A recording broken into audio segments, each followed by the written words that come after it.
Welcome to the first video of the series I'm planning to do. And actually, I'm planning the series since I've started this YouTube channel because I've probably mentioned that I'm teaching. And like one of the goals here was to digitalize some of my classes. So this is one of them, class called Photo Techniques.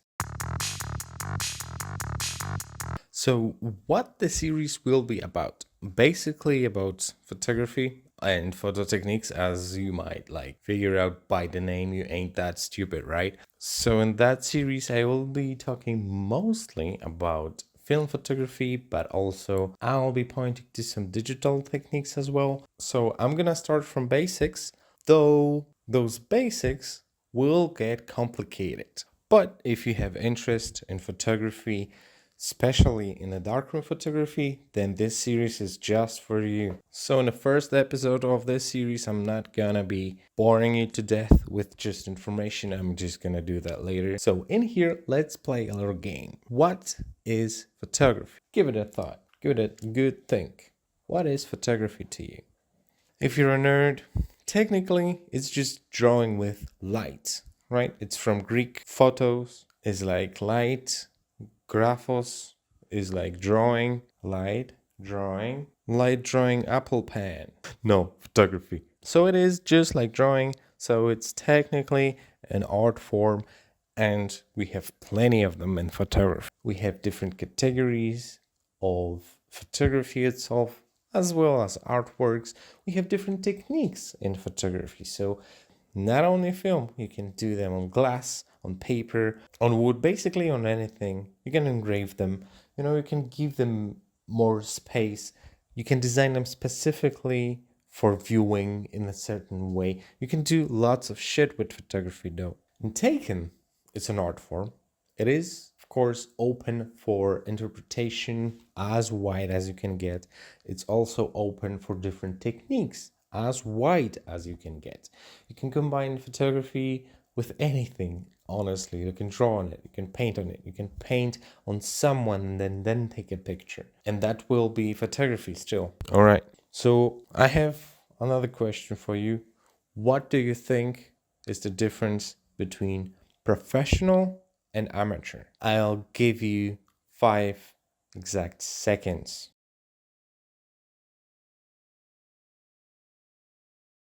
Okay, you got it? No, it's not the skill set, although skill set helps. But no, the only difference between amateur and professional is that the professional lives out of it, makes money selling their artwork. Amateur does not sell shit. That's the key difference in between these two. So if you think you're pro because you're good, you ain't pro. You might be amateur, but if you're not earning money out of it, you're not a professional. All right, so let's throw some terms in there. You know what? I've lied.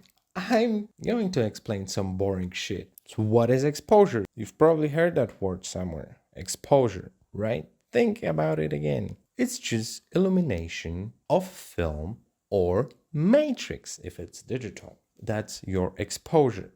What do we control exposure with? Aperture, time, and ISO. How to use them? I'm not gonna get into that in that video, you idiot. I just said that. I'm not gonna do the boring shit. So you'll be hungry for more for the next episode, so you better leave like and subscribe to the goddamn channel. So I'll make them more often, the fucking videos. But if you look at your camera, if you have a digital camera somewhere, you probably have like this little circle thingy on it, right? So on this thingy, there's something we call PSAM. PSAM is basically few settings that you have on your camera. So P stands for program. So in here, you can either control shutter or aperture, and it will set the rest automatically. So it's like half automatic type of mode. A is for aperture, as the name suggests. Here you just change the aperture and the time adjusts itself. Then we also have S. S is shutter, so time. Basically you control the time, and the aperture will adjust itself automatically to that as well. But these three are only for losers. If you're lame, you're gonna use those three or any automatic mode. And if you wanna go through all of the classes here, you better use the last one, which is M. M stands for manual, which means you have to set everything yourself. And that's how real pros and real good amateurs that win competitions do things. We only shoot manual. Of course, I'm gonna explain everything down the road with all the manual settings, colors, but I'm also gonna go through the techniques, through cameras and such, and also through historical context of some of them, because I think some of it is just interesting to know, and the rest of it just helps you understand photography better. Trust me that knowing film photography will help you understand digital 1,000 times better. No cap. I have one last question for you. When watching YouTube videos, and at the end, when they finish off with like goodbye, see you next time, and shit like this, do you also sometimes say fuck off to them?